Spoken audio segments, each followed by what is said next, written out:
So I steal tea bags from my sweet mate because she has better tea than I do. But she has like this celestial seasonings bullshit, and it's like good tea, but it doesn't have any fucking strings or tabs like attached to it. Yeah, I've And got some like tea like that. it's like, I mean, I get it, I guess, but also I have like a tall ass mug, and on more than one occasion I've had to like run and grab some chopsticks so I can fish out the tea bag that is sunk to the bottom when it's done steeping. It's like so annoying. It feels like the most like annoying bougie bullshit. Just let me have my fucking like No, proletariat. that doesn't sound bougie. Like bougie sounds like full like handle on the teabag and everything. That sounds like some fucking like hipster shit. Like you go to a place and they got like a deconstructed salad for you. Oh, They sure, just, like, yeah, I they guess just like that's what I serve you a mean. bag of lettuce and a tea bag with no string. Yeah. I mean, yeah. Oh, I've been to like restaurants where the tea bag is like suspended like on sticks. Like, and then they put the sticks on top of your like glass or whatever, like your cup, and it just like hangs above your like the hot water. That's absolutely bonkers. It's What? so stupid. I love it. I love shit like that. It's so stupid. Holy shit. Oh my god. Ugh. Oh, Right. what the fuck? I'm trying to think of like fucked up shit that happens in restaurants I've been to, and like probably the most fucked up thing is just like having my food I've ever been to is having my food served in a cast iron skillet. Like that's the most weird shit that I've ever had happen in a restaurant. And I mean, that's pretty standard, I feel. Yeah, it is. It is. I'm saying that's the weirdest shit. And you had like fucking like Art Nouveau tea bags like suspended via Gothic architecture. I mean, you go down into like any major city in any state, like I'm talking like Minneapolis or say like St. Paul, like you're gonna have some like hipster bullshit there. You know what I mean? Oh no, absolutely. I imagine in Seattle it's just like flying buttresses as far as the eye can see. It's a fun word to say.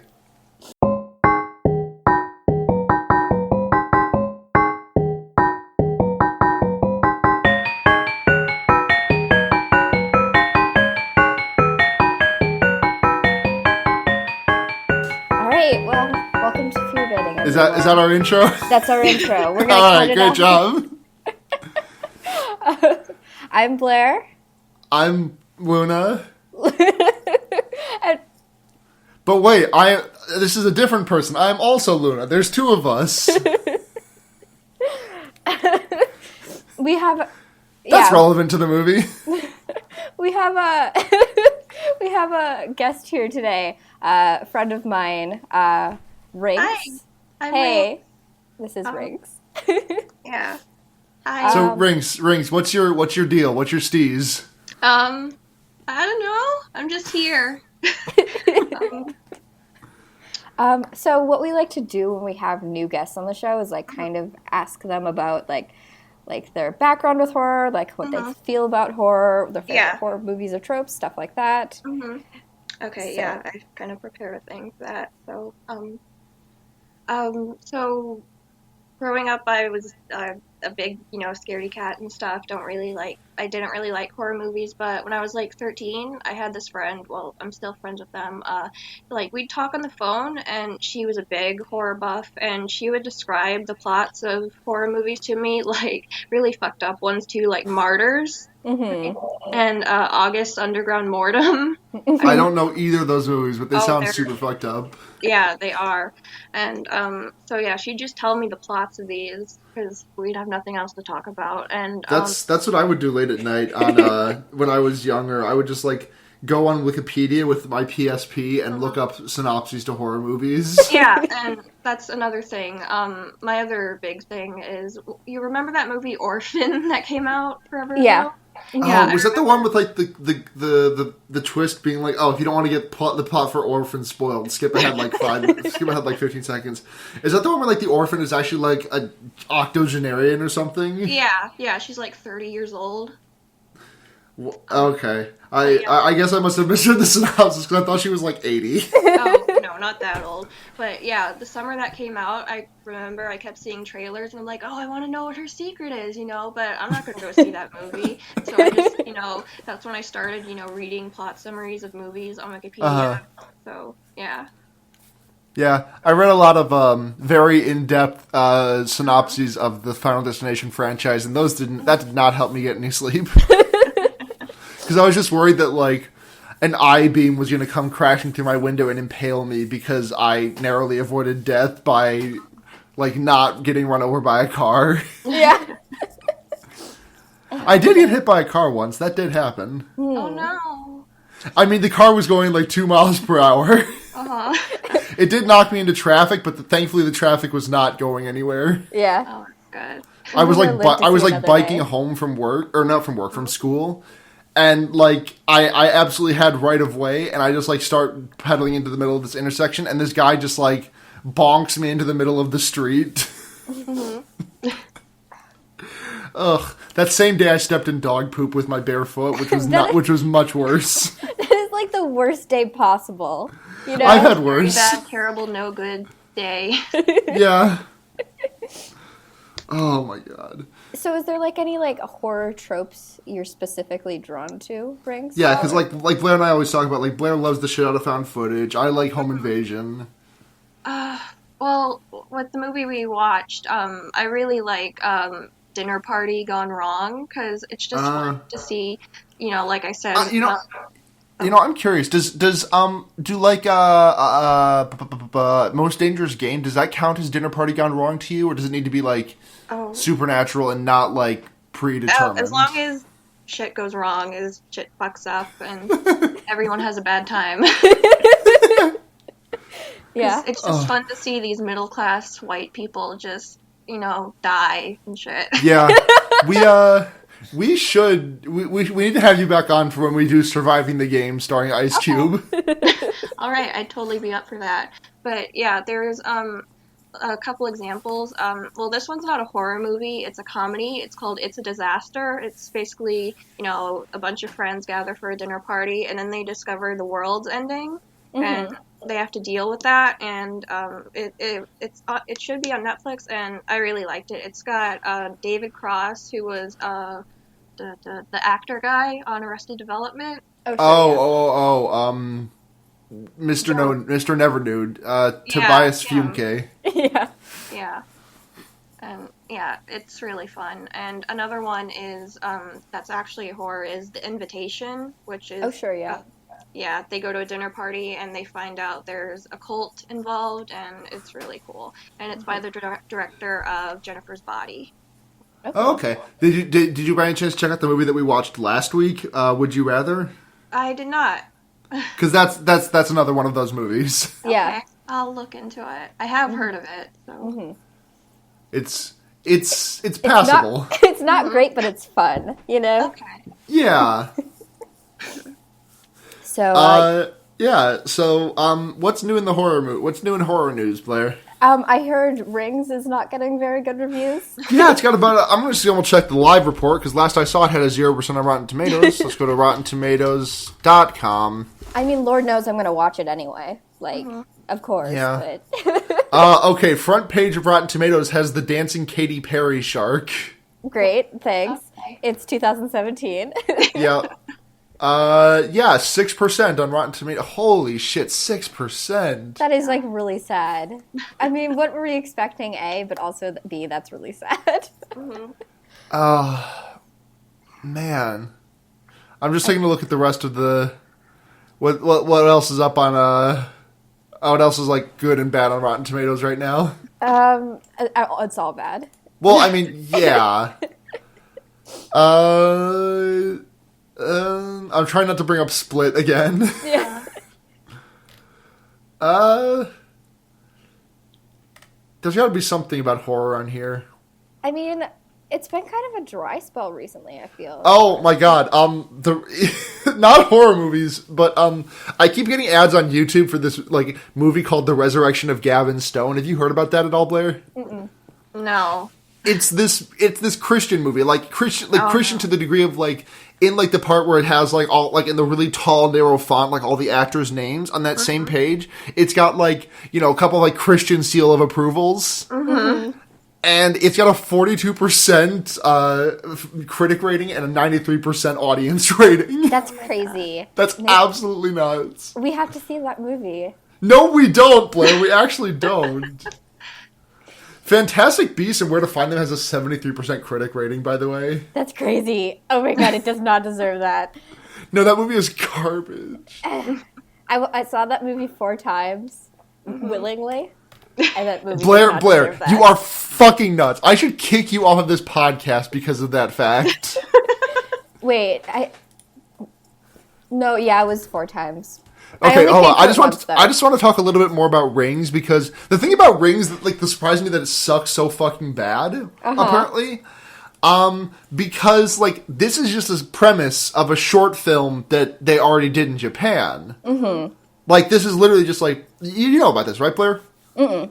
It was called in Japan it was just Ringus, because you know the ring in Japan was Ringu, and the plot was that teenagers are using the Ring film to scare the shit out of themselves, because as long as someone else watches it before it's been 7 days, they don't die. So they dare each other to see how long they can go without forcing someone else to watch the video, and that's the plot of the short film. And I guess that's this one or something.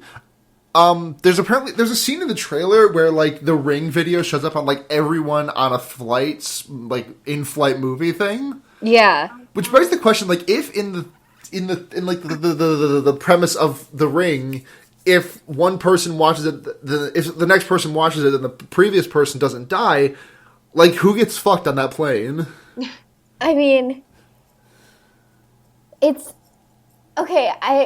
The logic of it is probably hard to follow, but what I remember from that trailer specifically is that everyone watches it and then the plane immediately starts fucking up. Yeah. That you have to wait 7 days.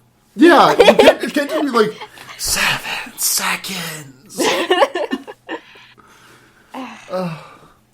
Was the Ring good? I never actually saw it. The English version, not the Japanese. For most of it, it's really good. I kind of hated the ending, though. It's one of those movies that should have ended 5 minutes sooner. Because the ending is it's what's the name of that movie? Not Synecdoche. Not Synecdoche. What the hell is the name of it? What movie? It's not Simplicity. It's the shit that things in this world just randomly happening, where a guy finds a letter in a book at the library. I have no idea what you're talking about, dog. Fuck, hold on. Guy finds letter in book at library movie. The number 23 starring Jim Carrey. What? The number 23 starring Jim Carrey. No. Oh my god, it's not synchronicity. Serendipity. Serendipity, okay. There it is. Yeah, isn't the ending kind of like Serendipity, where she just puts the VHS in a library? Oh, no, I don't actually remember that specifically, but what happens is it's oh, we're saving this the spirit of this abused child, and the fact that she's doing all this is because she was abused and she's really upset now. And but then it after they save her, it's a double double reach around, oh, she's actually evil, and I'm what the fuck, you just totally delegitimized your entire plot. You know what that actually reminds me of? Mm-hmm. Paranorman. Oh yeah, that does sound like You know what I fucking hated about Paranorman? The fact that it just everyone. I like that movie. Don't get me wrong. I like that movie a lot. Mm-hmm. But the fact that the end of the thing is just if you act out against those who wronged you, you are just as bad as those who wronged you. Yeah. That was very bad. It's a pretty common moral. I know, but I got really sick of seeing that in response to Antifa shit. Yeah. No, totally. I mean, it's relevant on such a small scale associated to children, but not really in any sort of greater context, No, really not. Yeah. But yeah. Getting political. Let's get into this movie, because I'm actually really fucking excited to talk about. Okay, yeah, I want to get ahead of the jump. We are probably not going to provide a very good synopsis of this movie. We're going to try our best, but it's going to be a really hard thing to provide a good synopsis of, because it's a lot of winding paths and stuff, and a lot of it's hard to keep track of the order without incredibly detailed notes, which Blair, I know you don't have. And I tried keeping notes, but I I was having a hard time, like, I mean, I was just trying to focus on the movie instead of, like, making sure that my notes were perfect. Right. But so I really highly recommend before you listen to this that you go watch the movie. I'm pretty sure it's actually available for free for download by way of the director himself. Mm-hmm. I also saw it on YouTube, but with like subs in like Vietnamese or some other language. And just the whole movie's up there in English. But yeah, it's just shy of an hour and a half, and it's very, very good. Yeah, I have some nits to pick, but it's on a whole, it's really damn good. Yeah, and dare I say the best movie we watched so far this year? Oh, I'm really glad. Let me check our Libsyn. Let me make sure that I'm not like. that I'm not like committing something horrible by saying that, because I'm pretty sure The Thing was last year, but I want to make sure that in case it wasn't. The Thing was last year, yeah. Okay. It definitely was the most engaging movie we've watched this year so far. Green Room. Yeah, I was like on the edge of my seat through the entire thing. Like, what the fuck is going on? It's a real tight toss up between Green Room and this for best of this year so far. Yeah. But yeah, let's get into it. So, like Rinks kind of alluded to. Hold on. We got a comment on the Would You Rather episode. From Andrea. Last name not withheld, but I don't know where she commented. I don't know how she commented on this. I didn't know you could comment on our Libsyn. But this comment is on our Libsyn. It says, "Hi Luna, hi Blair. I just wanted to point out the obviously lucrative merchandising opportunity that is the officially licensed John Hurt Squirt shirt. That's all. Keep up the good work." I didn't know you could leave comments on Libsyn. That's like rules. That's so sweet. Thank you, Andrea. I don't know if that shirt would be a good idea, though, since he just passed away. Yeah. It's a little disrespectful. Yeah, we have to wait a couple of years. Okay, what were we talking about, Blair? We were just gonna start diving into the movie. Okay, so the movie is just 8 people. Like, that's all that's in this movie. Yep. We've got... okay, I'm just going to pull up the Wikipedia page so I can just get a quick rundown of the characters. Because there's Emily, right? Or is it Emma? It's M. She goes by M. Yeah. Okay, there's M, there's Hugh, there's Kevin, Mike, Lee, Beth, Amir, and Lori. Just 8 people. Mm-hmm. And they have a dinner party. Yeah. So yeah, it starts out with Em in her car on the way to this party. And she's talking to her boyfriend Kevin. Yeah, and there's like the reception's really shitty, and then at the end of the call, like her phone screen cracks, like we hear like glass breaking, sort of, and she like looks down at her phone like, what the fuck, you know? Then she gets to the party, and like they're like talking and stuff, and like it finds out like other people are having similar problem, like connecting to like the signal, like their phone screens have also cracked. It's like do you have this like immediate sense of like something is off? Yeah. What I want to mention about how this movie was filmed is it's like a totally like handheld camera sort of feeling. Yeah. Well, and also the thing about how this movie was filmed and written is because they didn't really have a script. They were just given. I'm reading from the Wikipedia right now. Instead of having a script, each actor was given a page of notes each day with their backstory or sort of motivation for the night. But they wouldn't know what the other actor had received, so it had a very natural, very spontaneous collision of motivations that ended up being what you see on film. Yeah. There was a strict outline, but there was like. The actors weren't aware of everything. And I think that's really neat. I mean, it's kind of obvious that they're ad-libbing, but they're ad-libbing very well. Yeah. And the thing is, like, the only actor here that you might recognize 2 actors, because one of them played as a character on Homeland, which I don't watch, but Kevin is a character on Homeland. And then there's also the guy who just played Xander on Buffy the Vampire Slayer, so if you're going to recognize anyone, you probably recognize him. Mm-hmm. But aside from that, like all these actors are like I'm not going to say like no names because like I don't want to like disparage them, but just like these aren't actors that I know whatsoever. Yeah, not like A-list. They all look really familiar though, because Oh, sorry. No, go ahead. Like 3 of them don't even have Wikipedia pages. Yeah. They all have really familiar faces though. Like when we were watching it, we all joked that they all looked like the cast of Friends. Friends, yeah. Yeah. I mean, one of them looks exactly like Chandler. Mm-hmm. And the main girl, she looks just like Phoebe. Yeah. Mm-hmm. Yeah, like, the thing is, like, And then the guy who's played by Xander, just, like, he talks like Joey Tribbiani. like, the thing is they, like, just, like, look like people, you know? Yeah. Like, yeah. they don't have, like, I guess what I called, when we were watching this movie, like, actor face, I guess. No, they don't. Where they're, like, really extremely, like, normatively attractive, or, like, they've just got some, like, sort of, like, weird but not unattractive, like, facial features, if that makes sense. No, yeah, definitely. Normal. Like, you would walk into Whole Foods and see these guys. Yeah.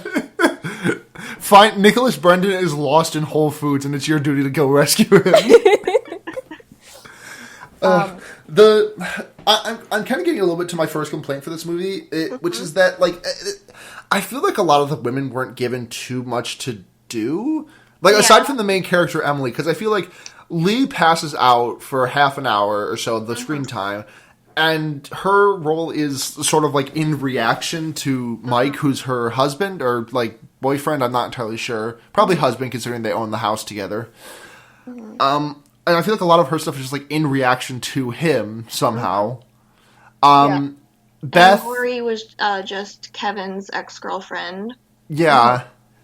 Yeah, Lori is just... Yeah, she doesn't really do much of anything except for she kind of fucks around with Mike, who is married to Lee. And then there's Beth, who's really spiritual. She loves feng shui, and she loves drugs. Has ketamine. Yeah, that's really kind of it. The men are given a lot more to do in this than the women are, except for the main character, obviously, Emily. But I just, like, that's, like, kind of a gripe that I have with this movie. It's just that, like... Yeah, a lot of them were based on their relationships to the men. Yeah, exactly. Yeah. And like, there's an entire, like, there's a confrontation about 2/3 of the way through the movie that is just, like, entirely about the one of the women's relationship to the men.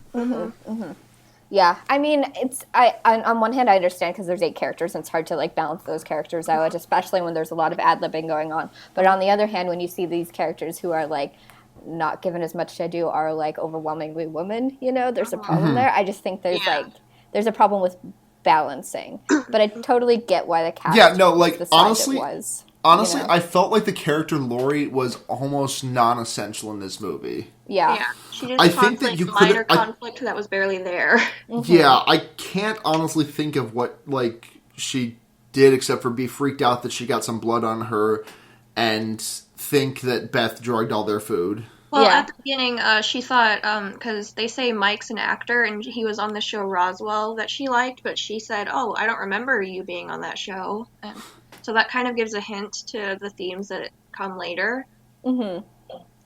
Yeah. That they're not who they think they are. I want to get into, like, the act, because I think the concept of this movie is fascinating.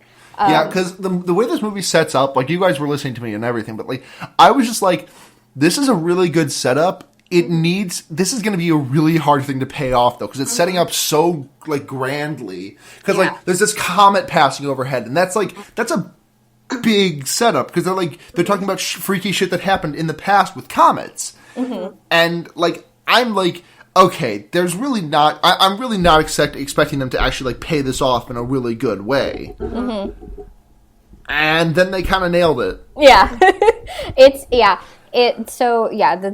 talk about, like, all these, like, weird things that happened when, like, comets passed overhead. They talk about this specific story that took place in, like, the 20s in Finland. Where no, it wasn't Finland. It was Finland, because they talked about how is it Finnish or Finns, you know? Yeah. Oh yeah, that's right.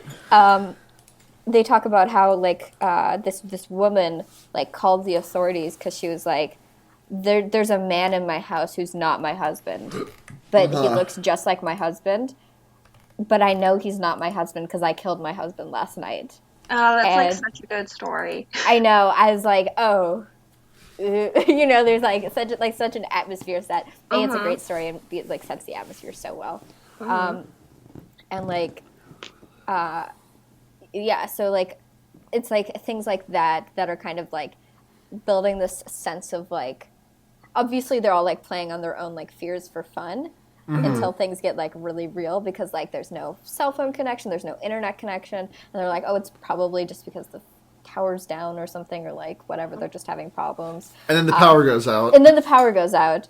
And I mean, they freak out as much as one would when the power goes out, but like it's not like a huge deal quite yet. They step outside, and then they see. Well, do they get the glow sticks at this point? Yeah, they get glow sticks. Yeah, so they open up. They have 2 boxes of glow sticks. One is red and one is blue. They open up the blue. No, there's 3. They have a green one too. Oh, they have a green one as well. Okay, so blue, red, green. They open the blue box, and then they step outside, and they see one house down the road that still has its lights on. And they're like, oh, we should check it out. There's a lot of, like, internal conflict. Like, oh, we should really just stay inside. I think it's Hugh, the one with, like, male pattern baldness. The one who looks like a bargain bin J.K. Simmons. Yeah. He's like, oh, his brother. A very handsome bargain bin J.K. Simmons, but a bargain bin J.K. Simmons nonetheless. His brother's, like, an astrophysicist or something like that. Or like independently studies these sort of things. And he's like, oh, my brother told me if anything weird happened while the comet passes, that I should call him. But I can't call him because the phone line's down and I can't connect to the internet. I'm just thinking about something that I want to take a brief sidebar. I mean, it's a bit unprecedented, don't you think? Yeah. This movie seemed very sponsored by Skype, I think. Because what was her job was working at Skype or something. Yeah, and they mentioned, he's like, oh, you use Wi-Fi, you use Skype to call people. And I'm like, in what world do people use Skype to call people instead of their actual phones, unless you're like in front of your laptop? I mean, we're using Skype right now, but like...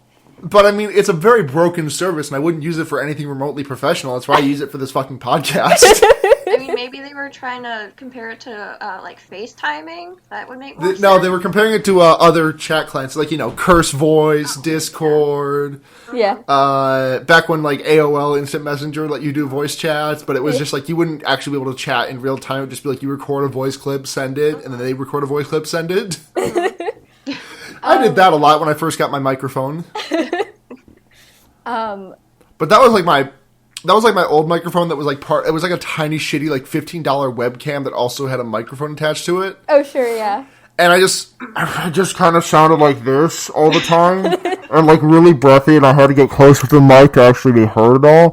I'm sorry this is sonically unpleasant for everyone, but I just wanted to provide like a very, very realistic representation of what I sounded like.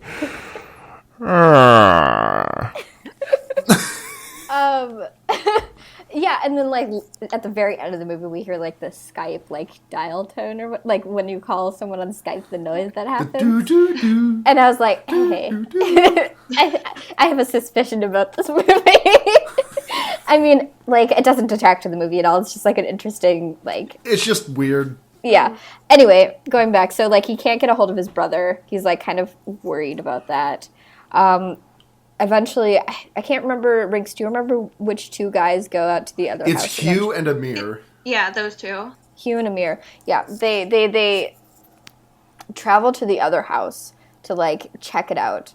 And people are still like talking because like they don't think anything is wrong, just like weird.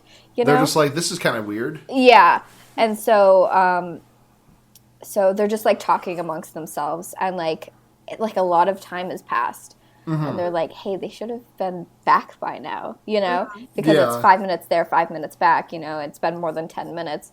And then they hear this really loud banging on the side door. And like everyone starts freaking out because that's like a really crazy thing to like happen. Yeah, no, it's like understandably freaking out. Yeah. And like I don't know if like anything comes from it other than they're like just kind of like scattered and like hectic. But, yeah, no, they're just kind of freaked. But then eventually Hugh and Amir like come back, and I think it's Hugh or Amir, one of them has like this locked box, this like silver locked box. And Hugh has like a cut on his like brow, and they it's Beth, I think, who's like, oh, do you want the cloth Band-Aid or the other Band-Aid? and I think he chooses the cloth one, right? Yeah. Yeah. He just says, what the fuck ever. Yeah. He's just like, this is literally, I do not care at all. I just saw a double of myself. Who gives a shit? Yeah. Like, And this is when the core concept of the movie is revealed, which is that other house was the same house, and Hugh and Amir saw, like, that party, even though they went to a different house. Mm-hmm. And it's like the same house, it's just like duplicates. Yeah, because here's where another part of this movie comes in that I really, really like. Mm-hmm. There is, like, no 20 minutes of skepticism that I normally would expect from a movie like this. They just jump right into it. Yeah. Like, they're just like, okay, there are duplicates. I mean, there is a little bit of skepticism, but nowhere near as much as I would have expected. I would have expected them to be like, no way, you're just fucking with us, Hugh. You went to the wrong fucking house. And then they, like, go out, and then they're like, oh shit, those are duplicates. And then that's it. It's like a 5-minute thing, if that. Yeah. Mm-hmm. And it's one of when they go out and see their duplicates, it's so fucking good. I was like, this is the point where I was like, okay, they fucking got it. Like, I had high expectations, and then they filled those expectations perfectly. Yeah. Because they're walking back, and they got their blue glow sticks in hand, and there's 4 of them walking back, because this is after Hugh and Amir go on their little expedition. They're walking back with blue glow sticks in hand, and they see another group of people with 4 red glow sticks in hand, and both of them just take off running towards where they think their houses are. Mm-hmm. Yeah, there's, like, a lot of little details in this movie that we're not really touching on, which is why I say, like, definitely watch this movie. Yeah, no, absolutely watch this movie. Like, because there's a lot of, like, little synchronicities, I guess, in a matter of speaking, and, like, how you start to see things on, like, Blair, I believe you meant serendipities. Shut up. At the end of the movie, all their parallel universe selves leave a letter in a book, and they leave it for the rest of the people to find. Shut up. I think we should mention what was in the locked box, though. Oh, yeah, it was a bunch of numbered pictures of everyone at the party, as well as a ping pong paddle. Mm-hmm. And you guys should, when you get the chance, you should look at the movie poster for this, because it's like a dinner table set up with a ping pong paddle in the middle next to, the silverware and all. Oh, yeah. It's really good. Mm-hmm. It's just, it really suits the movie. No, it's very good. I can link it in the chat right now. Mm-hmm. Okay. There's also the ketamine syringe. Oh, that's what that is. Yeah. The tagline doesn't really... I feel like the tagline doesn't really make too much sense.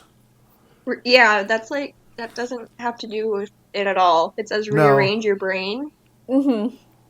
It's... Yeah, I mean, maybe in, like, such a vague context, like... Mm-hmm. Like, rethinking about how you, like... Because there is, like, a lot of, like, kind of thought puzzles in this, in a matter of speaking. I mean, you'll have to rearrange your brain to watch this movie. But... Yeah. But... Yeah, I don't think it's... But, I mean, regardless, it still looks... A, looks fucking cool, and B, is a really cool movie.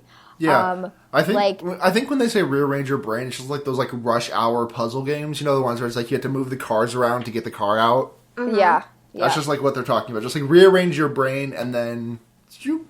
Yeah. Like, things... That was a good tangent. I don't want to be like, things continue to happen, but things continue to happen. Yeah, because it is really hard to keep track of. Like, Mike goes out and, like, tries to blackmail himself. Mm-hmm. Another thing that he was, like, writing a note that's like, what does Hugh say? He says, like, I'm going out for a minute, or no, like, can I use your phone? And then, something like that. And then someone comes to the door and leaves this exact same note. Yeah. That happens twice in the movie, I'm pretty sure. What, the note? Yeah, it happens once earlier in the movie and then another time later in the movie because... Right. Because Emily has not returned to the same house that she left. Yeah, they bring up this thing when they, walk across the street. There's this, like, dark, shadowy place, and it's basically implied that when you walk through it, you go into another reality. Mm-hmm. Yeah. It's just like a spinning roulette wheel of reality. Yeah. It's so, I mean, where that's essentially revealed and lore things, like, start to unfurl is, like, so they...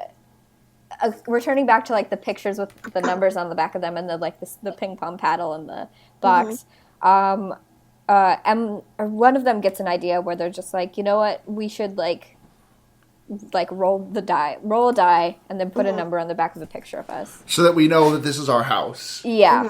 And then, let's see. Then, yeah, so they do that. And then M notices that when she looks back to flip what the original numbers were, when she had originally copied down the numbers, she had done it in like a red marker, and we see it now on this like legal pad in like a blue marker. And so she's like, hold on. And then so she asks everyone what their original numbers were, and like only a couple of them actually match. And then so like things start to be like, oh fuck, not all of us belong to this world, to this specific house. You know, this isn't our house, like, or universe, or whatever you want to think of it. And then it turns out that none of them actually belong to the same world, because they're talking about the thing that they pulled out of the box, like the ping pong paddle. And everyone's like, they pulled a different item out. Like, ours was a napkin. Ours was like a coaster. Ours was a whatever. Stapler. Yeah. Yeah, and it turns out that I think it's only Beth and Lee. Yeah, because they never left. Didn't leave the house. Yeah.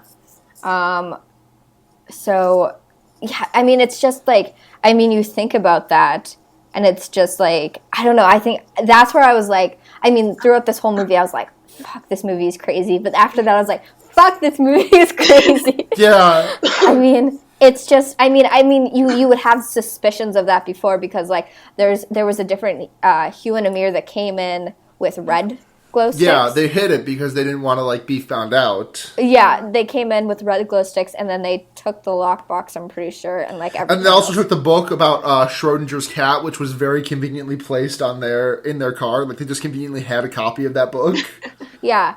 Yeah, because they talk about like the idea of decoherence. Yeah, I mean it's a plot device, but I think it's one that makes sense within the context of the movie, because if Hugh's brother was so concerned about something weird happening. Yeah, I guess so. That does make sense. I forgot that was for his brother. My mistake. Yeah. Or written by his brother. I can't remember what. But yeah, so this book in the back of the car, and then they read it and they, whoa, stuff. Whoa, stuff. I mean, we covered it basically. Yeah, I know, but it's just like, ugh. So what convinces Emily to leave the house? Because I forget. Why does she go out into the final reason? When she says, we're not from the same reality. Mike, or it was Mike. He says, they get like the note that he blackmailed himself with at the door. Oh yeah, and then it reveals that he fucked Beth like 12 years ago. Mm-hmm. Well, he and Beth fucked. He did not like. It was consensual. And then like, no, Hugh gets like super angry because everyone apparently knew about this fucking except for him. Mm-hmm. Which leads to the best line in the whole movie. Yeah. If you and I are really from different universes, that means that I have had sex with your wife 1,000 times. Yeah. An infinite number of times. And like the way that Hugh is just like steaming, like this is not the time to tell him, hey man, I fucked your wife 8 million different ways. It was great each time, by the way. You got a real keeper. Yeah. But, go ahead, Rinks. Oh, I was gonna say, and then eventually another Mike from another reality, he comes in and he beats up the other one. Yeah. That might be after what you were gonna bring up. No, because Emily leaves the house in this moment, right? Yeah. And she kind of does the same, like, she's, like, looking around, she, like, wanders through a bunch of different, like, realities and looks inside the houses. Mm-hmm. And she gets to one reality in which nothing has happened. Like, the power's still on, and nothing is wrong. Mm-hmm. And she sneaks in, and when the Emily in that reality goes out to her car, she, like, to check something, the Emily we've been following the whole movie attacks her and knocks her the hell out. And puts her in the trunk? Yeah. Yeah. And then she like assumes her identity in this world where nothing wrong happened, and she's like, "Oh, hey, hun, it's all good. Mm-hmm. We're all Gucci." Oh, my cat just came in, so you. Hello. I heard that. Yeah. Oh my gosh. Oh hi. Lately, her name's Lilo. I love her. Send a picture. guest on the show. We'll mention this cat on the show notes. Yeah, what's her Twitter handle? Oh, she doesn't have one yet. I should make one. But, okay. You should make you should make a Twitter account like Pepito. Like what? Pepito. There's a bot that's like this French cat, I think. Where Yeah. it just like it posts whenever this cat goes in and out. Yeah, because it's got like a camera and a Twitter account like that's triggered by this by the cat door opening and closing. So when the cat goes out, it like triggers, takes a picture, and posts to Twitter. Pepito is out, and then the timestamp. And then whenever he comes back, it says Pepito is in, and posts a picture and a timestamp. I'm gonna find the actual Twitter account. Okay, yeah, that sounds great. It's very good. Pepito is incredible. It's just at Pepito the cat. Yeah, so I do want to talk about the little details when she's walking in between this like dark space and she sees all these different houses. Like she sees all this like different levels of chaos. There's one I really liked in particular where there was 2 different mics tied up in the same room. Hostage situation. Yeah, I mean, I think like you can like there's like it's just like a snapshot of these different like possibilities where like when you put people in like a situation, anything can happen, I guess. Yeah. And earlier in the movie, they had Amir had calculated on his phone like all the different variables, with different glow sticks, the different random items they put in the box. That the there dice was rolling. like 5 million different outcomes. Yeah. I mean, and probably even like more than that in just the terms of like human impulses that are like any sort of level of decisions, Like it's just like crazy to think about, but but she does eventually get to this house. She like totally like takes out this like this other version of her like twice. She tries to do it twice because it like fails the first time, and then she hits her with like the lid of the toilet bowl. Yeah. And when she goes to the car, like the car that was like smashed in, which happened earlier in the movie, and probably evidently in like other universes as well. Her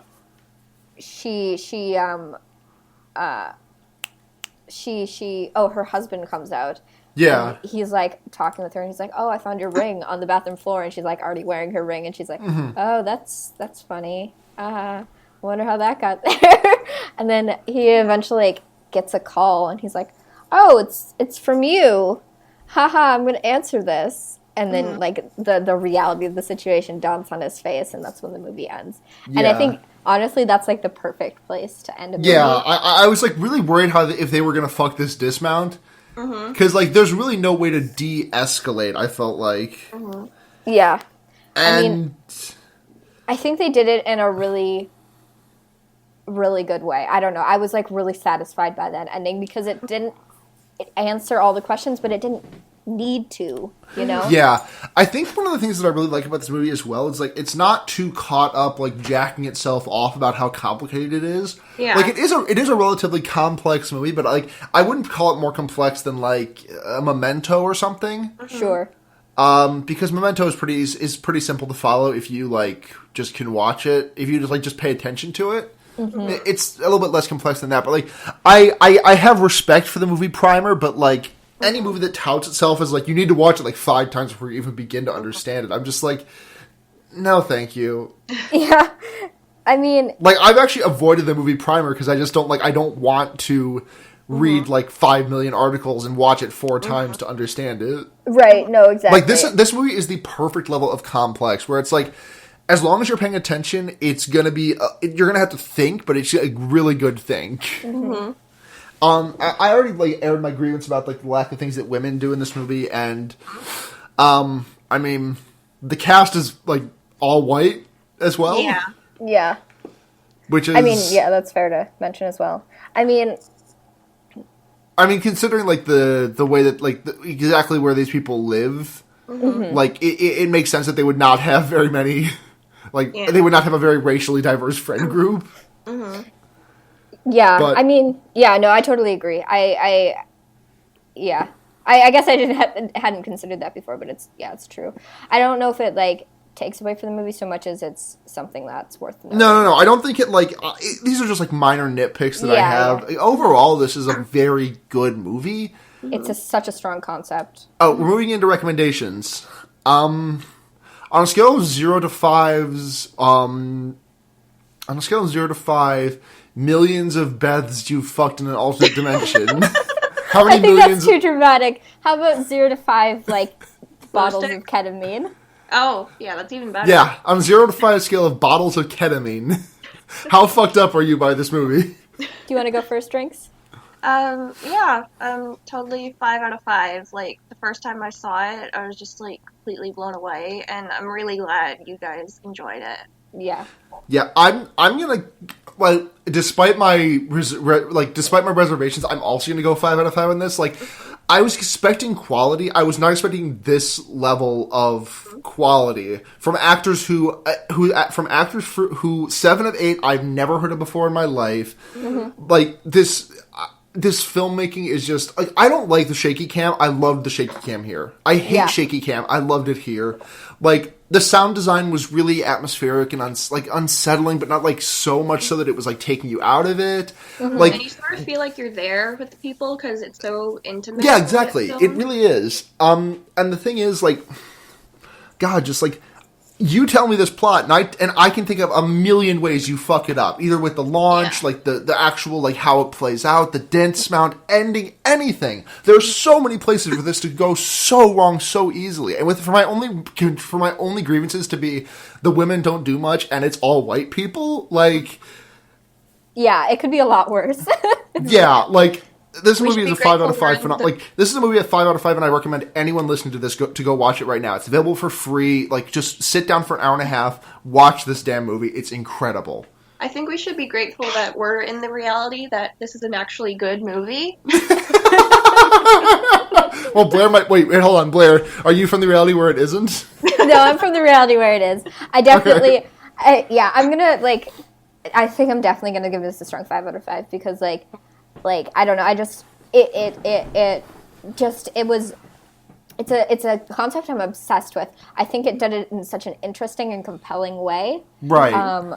There's just a lot of good it did here. And I was thinking about it, how, like, the way they, like, directed these people is to give them, like, sort of like a murder mystery party you would go to. Yeah. And also, like, the first thing I thought of when I read about the directing, the way they, like, directed the cast, like, I think that you probably also thought the same thing, Blair. Just, like, the first thought I had was Blair Witch. Oh yeah, exactly. Like the like, less needlessly cruel to the actors, but yeah, no, but it's like. But it conjures the same effect of, like, really, like, legitimate, like, reactions to things, you know? Yeah. I mean, they're playing characters, but they're playing, like, I don't know, they're reacting as people, you know? Instead of reacting to, like, a thing that they know is going to happen in the future. If that makes sense? I think, I don't know, it just feels so genuine. Like Rinks said, so intimate. The way it's filmed and the way it's acted. I don't know. Yeah, totally obsessed. So 15 bottles of ketamine. It's a lot of fucking ketamine. I think we can throw a real hell of a rave with that amount of ketamine. Glow sticks. Holy shit, yeah. Oh, God, I don't want to stop talking about this movie because I loved it so much. It's extremely good. There's a lot to, like, unpack, and I would love to, like... Like, it's satisfying. After last week's movie, which, again, Would You Rather is not a bad movie. It's just, like, I felt like I was, like, trying to find, like, reasons to like it. Yeah. Like, this one I'm trying to find, like, I'm, like, just, like, rechecking myself, like, trying to think of stuff that I didn't like about this movie. Yeah. I mean, I was never bored while watching it, you know? I want to go watch it again. Like, yeah, I was, like, never bored while watching it because I was thinking about this, too. It's paced so well where there's, like... There's just amount of breathing room between these different events that it, like, doesn't feel cramped and crowded, but it doesn't feel too slow, you know? Yeah, no, it feels very, very good. And, like, in that way that, like, it's just, like, a lot of people talking about things. Mm-hmm. Like, a lot of things do happen, but, like, the dialogue is really good and engaging, even in the down-tempo parts. Mm-hmm. It kind of reminded me a little bit, not entirely, but a little bit of Manchester by the Sea, which is, I mean, Manchester by the Sea is a lot more dialogue-based, but, like, not, and obviously not in the same category remotely, but, like, any movie where I'm just intrigued by people talking, I'm really into. Yeah. I mean, Manchester by the Sea was a good movie. That's also what I'm saying there. I mean, Casey Affleck can go suck my fucking nuts, but... Yeah. Do we want to dive into recommendations? Ooh, recommendations. I'm going to go first, if you guys don't mind. Okay, go for it. So I'm going out on a limb. I've only watched one episode of it so far, but it's pretty good, and I'm excited to see more of it. Netflix's newest original series that came out like a day or two ago, called The Santa Clarita Diet. Oh, sure. Yeah. It's about these two realtors played by Timothy Oliphant and Drew Barrymore. Mm-hmm. They're husband and wife. They got a kid. One day, something happens to the wife, and she just spontaneously becomes undead with like an insatiable taste for raw meat, flesh, and everything. Mm-hmm. And it's not. I haven't gotten to the part where they explain it, but one of the biggest things. So a thing that I really like in movies is when they get like a really big name face, and then just off him super early. Mm-hmm. Like, this movie already has a couple of big name faces with Timothy Oliphant and Drew Barrymore. But, okay, I'm going to spoil the first episode, so you might want to skip ahead like a minute or two if you don't want to hear this. But in the first episode, we're introduced to this new realtor at their company who's played by Nathan Fillion, from like Firefly, Castle, all that stuff. Really big name, really big face. By the end of and he's like some cocksure asshole who's trying to like drive a wedge in between Timothy Oliphant and Drew Barrymore so he can fuck Drew Barrymore. Right. At the end of the first episode, he threatens Drew Barrymore and says, either we go fool around or I will tell your husband that we fucked last night. Mm-hmm. And she responds by eating him. Like the first episode. Nathan Fillion is gone. He is a corpse by the end of the first episode. That's crazy. I love that. And it's just... I really like it so far. It's got a pretty good sense of humor about everything. And I'm really excited to see where it goes. So yeah, Santa Clarita Diet, Netflix. Solid. Get it. Would you like to go next, Rinks, or should I? I can go next. Okay. I want to recommend the movie Breathe, or in French, Respire. It's a French movie directed by the actress Melanie Laurent. It's about these two girls, they become friends, and it's about how their friendship dissolves, and it's really good in that it really, because it's directed by a woman, so they interact like real females would, real teenage girls would, and the ending is just really, like, whoa, like, it literally left me speechless, and it should be on Netflix, and yeah, I really love it. Solid. I'm going to recommend a documentary I don't think anybody has not heard about before, but I rewatched it recently, and I'm kind of like obsessed with it again. Zoo. Yeah, great documentary. Shut up. I watched Grizzly Mr. Hands, Man. I'm all about that. I watched Grizzly Man recently. I've never heard of that. It's such a fascinating documentary. It's a Werner Herzog, so like it's going to be good. Werner Herzog. It follows this guy who died in 2006, and which was after this movie came out, 2003 or 2006, I can't remember. He lived in this wildlife reserve during the summer months. He had this idea that he was protecting these grizzly bears and becoming a part of their world, and he obviously wanted to be this level of in touch with nature, and he's such a complicated human person, and the documentary doesn't... He wants to be part of their world. Right, exactly. One thing I really appreciate about the documentary, I'm just going to talk over you. One thing I really appreciated about this documentary Look at these bears. Aren't they quite neat? Shut up! Wouldn't you think that my grizzlies are neat? I think the bear. Wouldn't you think I'm the man who has? They're disemboweling me. Yeah, it doesn't feel. It doesn't try to position this person in any sort of specific way. Mm-hmm. It just kind of shows them to you, and it's like, hey. Yeah, and they talk about people who were close friends with him and really supportive of his actions, and people who say it wasn't as ethical as he like thought it would be, and like just like this complexities of like this person, and it becomes less of like, it feels like a nature documentary that's very person focused. I don't know. It's like so fascinating, and I mean it's extremely sad, but I think it's totally worth watching. Oh God, sorry. This is all just like the mention of a grizzly bear is reminding me of like this discussion I had in high school physics from like this. Just I had not thought about this since it happened. Like 5 or 6 years ago when I was still in high school. It would have been like 6 or 7 out now, honestly. My professor tried to like describe something in physics. I don't remember what, but he tried to describe it with the metaphor of a child shooting a Nerf blaster into the mouth of at a grizzly bear to try and kill it versus 100 toddlers shooting at a grizzly bear to kill it. A Nerf blasters.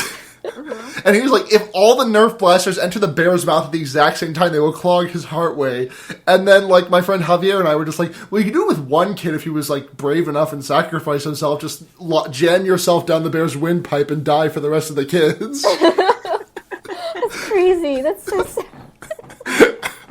I was, like, 16 at the time. You have to cut me some slack.